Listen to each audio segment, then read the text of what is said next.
O tempo de Deus. Segundo a soberania do Criador, tudo tem um propósito e ocorre conforme sua vontade. As pessoas podem sentir-se frustradas, tornando-se mais inseguras quando o que esperam não chega conforme suas expectativas. Embora as coisas aconteçam também conforme esperadas, essa frustração faz parte da vida, pois viver não é apenas ver nossos desejos satisfeitos. Pelo contrário, temos que ser pacientes, saber esperar, ter resiliência diante dos desafios e situações que fogem ao nosso controle. A incerteza muitas vezes nos amargura, porém tudo está sob absoluto controle de Deus. Conforme registra Eclesiastes, tudo em Deus é perfeição. Assim é que Ele age de acordo com seu propósito e no seu tempo, Kairos, o tempo de Deus. Está escrito em Eclesiastes capítulo 3, versículos 1 a 2. Tudo tem seu tempo determinado, e há tempo para todo o propósito debaixo do céu. Há tempo de nascer, tempo de morrer, tempo de plantar e tempo de arrancar o que se plantou. Nós estamos limitados pelo tempo de Deus, porém Ele tem absoluto controle sobre tudo. Muitas vezes não entendemos o que está acontecendo conosco ou o que lemos em Sua palavra. Todavia, Ele não exige de nós o entendimento, mas que o obedeçamos. Porém, a sabedoria Ele dá pelo Espírito Santo a todos que a Ele pedem. Assim está escrito em Tiago, capítulo 1, versículo 5. E se algum de vós tem falta de sabedoria, peça a Deus, que a todos dá liberalmente, e não lança em rosto, e ser-lhe-á dada. Diante das dificuldades, do sofrimento, quando perdemos o ente querido, devemos crer que há sempre um propósito para tudo, mesmo não explícito. Necessitamos, pela fé, crer na palavra de Deus, porque assim escreveu Marcos, do capítulo 9, versículo 24b do seu livro. Eu creio, Senhor, ajuda a minha incredulidade. Também nos diz Deus em Isaías, capítulo 55, versículo 11. Assim será a minha palavra, que sair da minha boca. Ela não voltará vazia, antes fará o que me apraz e prosperará naquilo para que a enviei. Tenhamos em mente no nosso coração o que nos diz o Salmo 27, versículo 14. Espere no Senhor, seja forte, coragem, espere no Senhor. Embora muitas vezes não seja fácil, isto constitui uma preciosa oportunidade de pormos nossa fé, dom de Deus, em ação, ajudando-nos a crescer espiritualmente. Em todos os tempos, os acontecimentos importantes neles ocorridos foram profetizados na Bíblia. A nossa expectativa de glória eterna é condicionada pelo modo como enfrentamos as tribulações, visando o que nosso Pai Celestial planejou, cumprindo deste modo seu propósito para a nossa vida. Nossa geração não passará sem que fatos muito importantes preditos por Jesus aconteçam, pois assim está escrito em Mateus capítulo 24, versículo 34. Em verdade vos digo que não passará esta geração sem que todas essas coisas aconteçam, referindo-se ao cerco e destruição do templo e de Jerusalém, que aconteceram no ano 70 depois de Cristo. Profetizou também, entre muitas outras suas profecias, que surgiriam falsos profetas, tribulações, perseguições, desamor e abandono da fé por muitos. Isto ele disse há mais de 1900 anos, quando era seguido por 12 apóstolos, dentre os quais um o traiu e os demais o abandonaram, quando se ofereceu como ovelha muda ante seus tosqueadores, assumindo o nosso lugar no madeiro em sacrifício vicário. E está escrito em Isaías capítulo 53, versículo 7. Ele foi oprimido e afligido, mas não abriu a sua boca. Como um cordeiro foi levado ao matadouro, e como uma ovelha muda perante seus tosqueadores, assim ele não abriu a sua boca. A geração que ouvia Jesus naquela época testemunharia a queda da cidade e do templo. Porém, nessas palavras do nosso Salvador, ele também se refere à geração atual, a que testemunhou o renascimento de Israel em um único dia, quando, conforme a história secular, nenhum povo separado de sua terra natal por mais de 300 anos conservou sua identidade nacional. O renascimento de Israel, predito em Isaías, capítulo 66, versículo 8, está descrito assim: quem jamais ouviu tal coisa? Quem viu coisa semelhante? Pode acaso nasceu a terra em um só dia? Ou nasce uma nação de uma só vez? Pois Sião, antes que viessem as dores, deu à luz a seus filhos.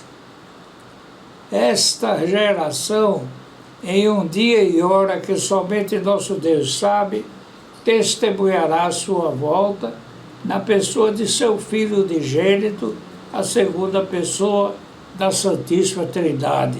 Aleluia! Jesus também nos preveniu sobre o juízo que virá sobre a geração de ímpios por rejeitarem ele. A destruição de Jerusalém e do segundo templo é parte, portanto, de uma profecia de Jesus de duplo cumprimento, referindo-se também à sua segunda vinda e ao juízo final. Deste modo, Jesus nos previne como devemos nos portar, conforme Efésios, capítulo 5, versículos 15 a 17. Portanto, vede prudentemente como andais, não como nécios, ou seja, insensatos e prudentes, mas como sábios, remindo o tempo, porquanto os dias são maus. Por isso não sejais insensatos, mas entendei qual a vontade do Senhor. Em Efésios capítulo 5, versículos 18 a 20, lemos: orando em todo o tempo, com toda oração e súplica no Espírito, e vigiando nisto, com toda a perseverança e súplica por todos os santos e por mim, para que me seja dada, no abrir da minha boca, a palavra com confiança, para fazer notório o mistério do Evangelho, pelo qual sou embaixador em cadeias, para que possa falar dele livremente, como me convém falar.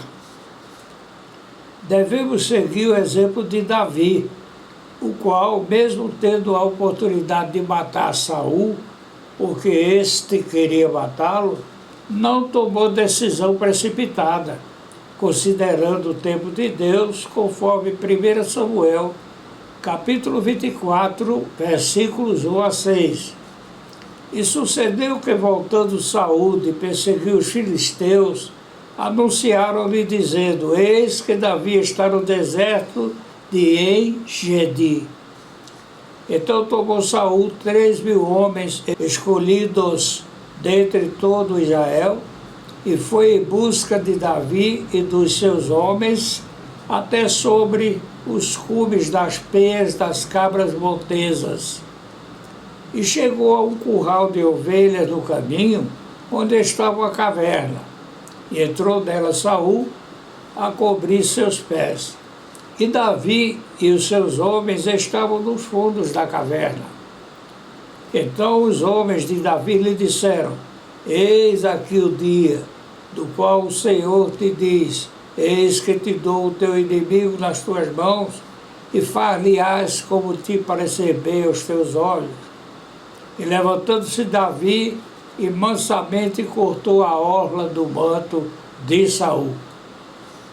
Sucedeu, porém, que depois o coração doeu a Davi por ter cortado a orla do manto de Saul, e disse aos seus homens: o Senhor me guarde de que faça tal coisa ao meu Senhor, ao ungido do Senhor, estendendo eu a minha mão contra ele, pois é o ungido do Senhor. Davi poderia ter agido de modo diverso em sua legítima defesa, pois Saul buscava matá-lo. Todavia, Davi aprendeu a viver no tempo de Deus, sob controle do Espírito Santo, o qual também controla a vida dos que temem a Deus. Quem assim procede, certamente não será subjugado por sua angústia, preservando sua paz de espírito, pois sabe, crendo que registra o Salmo 91, versículo 1. Aquele que habita no esconderijo do Altíssimo, à sombra do Onipotente descansará. Atentemos para a exortação que nos faz o autor de Hebreus, em Hebreus capítulo 10, versículos 36 a 39. Porque necessitais de paciência, para que depois de haverdes feito a vontade de Deus, possais alcançar a promessa. Porque ainda um pouquinho de tempo, e o que há de vir virá, e não tardará. Mas o justo viverá pela fé, e, se alguém se retirar, a minha alma não tem prazer nele. Nós, porém, não somos daqueles que se retiram para a perdição, mas daqueles que creem para a conservação da sua alma. Como você vive? No Cronos ou no Kairos? Quem vive no Cronos vive com pressa. No entanto, quem vive no Kairos aguarda a direção de Deus, porque ele age no momento propício para o nosso crescimento.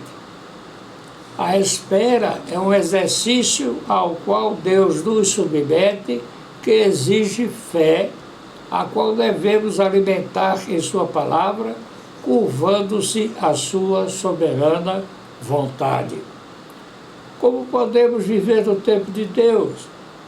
Colocando aos pés de Jesus Cristo nossa ansiedade, lembrando-nos de suas palavras guardadas em nosso coração. João capítulo 14, versículo 27. Deixo-vos a paz, a minha paz vos dou, não vos la dou como o mundo a dá. Não se turbe o vosso coração, nem se atemorize. Mateus capítulo 6, versículo 27. E qual de vós poderá com todos os seus cuidados acrescentar um côvado, distância do cotovelo à falange distal do dedo médio, ou cerca de 45 centímetros, a sua estatura? E Mateus, no capítulo 11, versículo 28, escreveu: Vinde a mim, todos os que estáis cansados e oprimidos, e eu vos aliviarei. Ele deseja que o busquemos em todos os momentos de cada hora que nos concede, vivendo cada dia como se fosse o último, em espírito de oração em todos os momentos, suplicando misericórdia para nossos inimigos, portando sua armadura e jejuando. Estas são as armas que ele nos deixou para, sob sua direção, ele, que é o Senhor dos exércitos, sejamos mais que vencedores na batalha espiritual na qual estamos inseridos. Porém, com os nomes já escritos no livro da vida. Você crê? Não nos amoldemos ao presente século, conforme diz Paulo em Romanos capítulo 12, versículo 2. E não sede conformados com este mundo, mas sede transformados pela renovação do vosso entendimento, para que experimenteis qual seja a boa, agradável e perfeita vontade de Deus. Abacuque, em seu livro, no capítulo 2, versículo 3b, nos aconselha: se tardar, espera-o, porque certamente virá, não tardará. Encontramos no Salmo 37, versículo 7, o conselho: descanse do Senhor e aguarde por Ele com paciência. Finalmente, Paulo, escrevendo aos Gálatas, nos diz, em Gálatas, capítulo 6, versículo 9, a seu tempo ceifaremos, se não houvermos desfalecido. Devemos descansar do Senhor, pois em Romanos 4, versículo 17, Paulo escreveu, como está escrito, por Pai de muitas nações te constituí, perante aquele do qual creu, a saber Deus, o qual vivifica os mortos e chama as coisas que não são como se já fossem. Este versículo enfatiza o poder soberano e criador de Deus, que age além das limitações humanas, trazendo à realidade o que ainda não existe. Deste modo, a palavra nos mostra que Jesus Cristo é o supremo juiz e Senhor de todos, e chegará o dia no qual todos reconhecerão sua autoridade. O apóstolo Paulo baseou o que registrou em Romanos, capítulo 14, em Isaías, capítulo 45, versículo 23, com o intuito de nos lembrar que nós cristãos não devemos julgar uns aos outros, pois todos compareceremos diante do tribunal de Deus. Estas foram as palavras de Deus que Isaías registrou. Por mim mesmo tenho jurado, já saiu da minha boca a palavra de justiça e não tornará atrás, que diante de mim se dobrará todo o joelho e por mim jurará toda língua. Finalmente, o Salmo 90, versículo 12, nos convida a refletir sobre a brevidade da vida, levando-nos a ter um coração sábio com foco na eternidade. Sigamos ao que nos ensina a Bíblia, agindo bem, buscando o reino de Deus agora, porque o tempo é curto e próximo está a vinda do Senhor. Ao meu Deus e Pai por Cristo Jesus, toda honra, toda glória, de eternidade em eternidade. Amém.